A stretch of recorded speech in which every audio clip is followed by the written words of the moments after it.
तो आज हमारे पास रिपोर्ट आ रही है बांग्लादेशी मीडिया की तरफ से। बांग्लादेशी मीडिया का कहना है कि भाई चाइना एक बड़ा ज़बरदस्त फाइटर जेट 2 साल बाद रिलीज़ कर रहा है। इस फाइटर जेट का नाम है चाइनाज J-35A और ये फाइटर जेट कहा जा रहा है कि भाई 2 साल बाद सर्विस में आ रहा है। तो कहा जा रहा है कि अगर इस फाइटर जेट की सर्विस अच्छी हुई तो बांग्लादेश फिर इस फाइटर जेट को लेने की बात कर सकता है। चलिए आपके साथ शेयर करते हैं कि बांग्लादेश क्या इस फाइटर जेट को ले सकता है, क्या ये फाइटर जेट बांग्लादेश के लिए कारआमद हो सकता है, बांग्लादेश एयरफोर्स के लिए, बांग्लादेश आर्मी के लिए। इस बारे में आज की वीडियो में बात। চীন তাদের নতুন স্টেলথ যুদ্ধবিমান অফিসিয়ালি সার্ভিসে আনার ঘোষণা দিয়েছে। একই সাথে জোহাই এয়ার শো উপলক্ষে রপ্তানির চেষ্টা চালিয়ে যাচ্ছে। এক্ষেত্রে টার্গেট কাস্টমার পাকিস্তান, মিশর, বাংলাদেশ, তুরস্ক, ইরান এবং কাজাখস্তান। কতটা আধুনিক ফাইটার হবে চীনের নতুন স্টেলথ ফাইটার, তাই তুলে ধরব আজকের প্রতিবেদনে। চীনের নতুন যুদ্ধবিমানের নাম J-35, যার দুইটি সংস্করণ রয়েছে, J-35A এবং J-35M। বিমান বাহিনীর সংস্করণ হচ্ছে J-35A এবং নৌবাহিনীর সংস্করণ হবে J-35M। ধারণা করা হয়েছিল এই যুদ্ধবিমান শুধুমাত্র রপ্তানির জন্য তৈরি করা হচ্ছে। বাস্তবতা হচ্ছে চীনের বিমান বাহিনী এবং নৌবাহিনী বড় সংখ্যক এই স্টেলথ ফাইটার অপারেট করবে, যে কারণে দীর্ঘ 15 বছর সময় দিয়েছে প্রতিটি সমস্যার সমাধান করতে। এটি এখন অনেক বেশি রিফাইন এবং যে কোনো যুদ্ধবিমানকে মোকাবেলা করতে সক্ষম। চীনের এটি দ্বিতীয় স্টেলথ ফাইটার, পূর্বে J-20 তৈরি করেছে, ফলে সেই অভিজ্ঞতা কাজে লাগিয়ে ব্যয় কমিয়ে আনতে সক্ষম হয়েছে, যে কারণে তুলনামূলক সাশ্রয়ী মূল্যে J-35A ক্রয় করতে পারবে ওই সকল দেশ যারা অর্থনৈতিকভাবে শক্তিশালী নয়। চীনের J-35 যুদ্ধবিমান হবে মাল্টি রোল, অর্থাৎ সকল ধরনের মিশন পরিচালনা করতে পারবে, তবে এয়ার সিকিউরিটি বজায় রাখতে অধিক কার্যকর ভূমিকা পালন করবে। ডিজাইনের দিক থেকে এটি চীনের J-20 এবং যুক্তরাষ্ট্রের F-35 এর তুলনায় অধিক আকর্ষণীয়। সুতরাং চীন দীর্ঘ 15 বছর সময় দিয়ে ধীরে ধীরে ডিজাইনে পরিবর্তন আনতে সক্ষম হয়েছে। স্টেলথ ফাইটারের 70% নির্ভর করে তার ডিজাইনের ওপর, এবং অন্য গুরুত্বপূর্ণ দিকগুলো হচ্ছে অ্যাভিওনিক্স এবং ইঞ্জিন। ইঞ্জিন হিসেবে চীন এখনও নিশ্চিত করেনি কোনটি দিয়ে সার্ভিসে আনবে। এখনও পর্যন্ত WS-13 ইঞ্জিন দিয়ে পরিচালিত হচ্ছে, তবে ঘোষণা অনুযায়ী পঞ্চম প্রজন্মের বৈশিষ্ট্য রয়েছে এমন ইঞ্জিন দিয়ে সার্ভিসে আনবে J-35 যুদ্ধবিমান। এক্ষেত্রে দুইটি আপকামিং ইঞ্জিনকে বিবেচনা করা হচ্ছে, WS-19 এবং WS-21। এগুলো শীঘ্রই সার্ভিসে আসবে। পাশাপাশি রাডার সিস্টেম হিসেবে কোন রাডার ব্যবহার করবে তা নিশ্চিত করেনি, তবে বিমানের নৌস অনুযায়ী এখানে 1200 +- মডিউল স্থাপন করা সম্ভব। অবশ্যই AES রাডার সিস্টেম হবে গ্যালিয়াম নাইট্রেট প্রযুক্তির, যার রেঞ্জ হবে 300 কিলোমিটার। একটি স্টেলথ ফাইটারের জন্য রাডার রেঞ্জ 200 কিলোমিটার প্লাস হলেই যথেষ্ট, কারণ প্রতিপক্ষ এত দূরত্ব থেকে স্টেলথ ফাইটারকে শনাক্ত করতে পারবে না। তবে অ্যাওয়াক্স এয়ারক্রাফট রাডারের তরঙ্গ ব্যবহার করে তাকে শনাক্ত করতে পারে। এক্ষেত্রে রাডার রেঞ্জ বেশি হলে ভালো, বিষয়টি সঠিক নয়, বিশেষ করে স্টেলথ ফাইটারের জন্য। এছাড়া J-35 ফাইটারে সকল ধরনের সেন্সর থাকবে, যেমন radar warning receiver, laser warning এবং মিসাইল ওয়ার্নিং সিস্টেম। মিসাইল এবং বোমা বহনের জন্য 12টি হার্ড পয়েন্ট রয়েছে, যার মাঝে 6টি ইন্টারনাল ওয়েপন বেতে বহন করবে, যাতে স্টেলথ ফিচার বজায় থাকে। মেইন ইন্টারনাল ওয়েপন বেতে 4টি মিডিয়াম অথবা long range air two air missile বহন করতে সক্ষম। এক্ষেত্রে PL-12, 15, 17 এবং 21 এয়ার টু এয়ার মিসাইল ব্যবহার করবে, যার রেঞ্জ 100 থেকে 400 কিলোমিটার পর্যন্ত।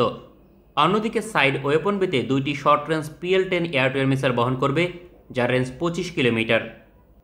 তবে এক্সটার্নাল অর্থাৎ বাহিরে থাকবে 6টি হার্ড পয়েন্ট, যেখানে যে কোনো ধরনের মিসাইল বহন করতে সক্ষম, যার রেঞ্জ হতে পারে 1000 কিলোমিটার পর্যন্ত, বিশেষ করে অ্যান্টিশিপ মিসাইল অথবা গ্রাউন্ড স্ট্রাইক মিসাইল। তবে এক্সটার্নাল হার্ড পয়েন্টে মিসাইল বহন করলে স্টেলথ ফিচার বজায় থাকবে না, তারপরেও সুযোগ রয়েছে যদি প্রয়োজন হয় ব্যবহার করবে। চীনের এভিয়েশন শিল্পে রীতিমতো বিপ্লব শুরু হয়েছে, যার ধারাবাহিকতায় পূর্বের সকল সমস্যা কাটিয়ে প্রতিটি যুদ্ধবিমান এখন অনেক বেশি রিফাইন, যেমন J-10C, J-16, J-20 এবং J-35 যুদ্ধবিমান তার ক্যাটাগরিতে যে কোনো যুদ্ধবিমানের সমকক্ষ। এই সুযোগ কাজে লাগিয়ে চীন তাদের পুরনো J-11, Su-27 এবং Su-30 যুদ্ধবিমানকে আপগ্রেড করেছে, বিশেষ করে রাডার সিস্টেম সহ বিভিন্ন সেন্সর অন্তর্ভুক্ত করেছে, যার আওতাধীন 600টি যুদ্ধবিমান আপগ্রেড করেছে। চীনের সর্বশেষ স্টেলথ ফাইটার J-35A, যা দেশটির বিমান বাহিনী অপারেট করবে, কমপক্ষে 200 থেকে 300টি এই ধরনের যুদ্ধবিমান অপারেট করবে। অন্যদিকে নৌবাহিনী অপারেট করবে 200 থেকে 300টি, যা রণতরী থেকে পরিচালিত হবে। চীনের নিকট বর্তমানে 3টি বিমানবাহী রণতরী রয়েছে, যেখানে কম্বাইন করে J-15B এবং J-35M যুদ্ধবিমান অপারেট করবে। প্রতিটি রণতরীতে গড়ে 18 থেকে 24টি করে J-35M স্টেলথ ফাইটার থাকবে। 2030 সাল পর্যন্ত 6টি বিমানবাহী রণতরী অপারেট করবে। এটি 2040 সাল পর্যন্ত 10টিতে পৌঁছাবে, যা নিশ্চিত করেছে মার্কিন যুক্তরাষ্ট্র। অবশ্য চীনের পক্ষ থেকে 6টি রণতরীর কথা বলা হয়েছে 2030 সাল পর্যন্ত। সুতরাং সব মিলে চীনের নৌবাহিনী 300 J-35M যুদ্ধবিমান অপারেট করবে, অর্থাৎ বিমানবাহিনী এবং নৌবাহিনী যৌথভাবে 600টি এই ধরনের স্টেলথ ফাইটার পরিচালনা করবে। তাই কয়েকটি দেশের গণমাধ্যমে যে বলা হচ্ছে এটি রপ্তানির জন্য তৈরি করা হয়েছে, ফলে এর সক্ষমতা কম, বিষয়টি সঠিক নয়।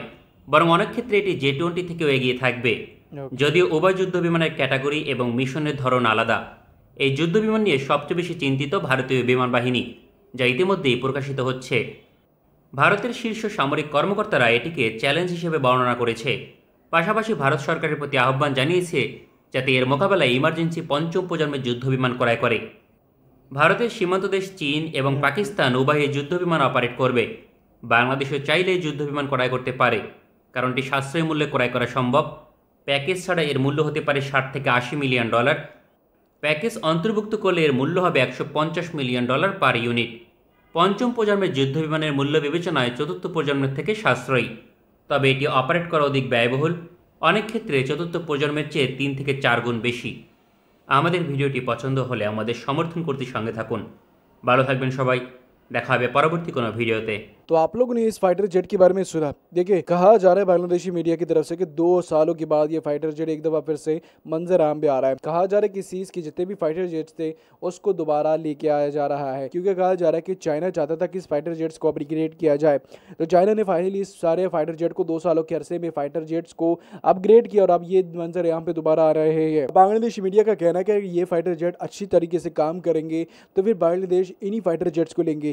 यहीं पर बांग्लादेश जो है वो J-10C, J-17 थंडर और राफेल लेने की भी बात कर रहा है, क्योंकि अगर इनमें से कोई एक फाइटर जेट अच्छा निकल जाए तो फिर बांग्लादेश उसकी डील चाइना से करेगा और चाइना से वो परचेज करेगा। लेकिन हमें तो अच्छा लग रहा है कि यार अगर J-17 थंडर पाकिस्तान से ले लिए बांग्लादेश तो उसमें काफ़ी ज़्यादा फ़ायदा होगा पाकिस्तान का। आप सबको पता है कि पाकिस्तान की इकॉनमी भी काफ़ी बेकार चल रही है, तो अगर ये फाइटर जेट आ जाते हैं तो कुछ ना कुछ फ़ायदा पाकिस्तान का हो जाएगा। चाइना तो वैसे भी काफ़ी ज़्यादा कमा रहा है और अच्छी तरीके से चल रहा है, लेकिन पाकिस्तान में काफ़ी ज़्यादा फ़ायदा हो जाएगा।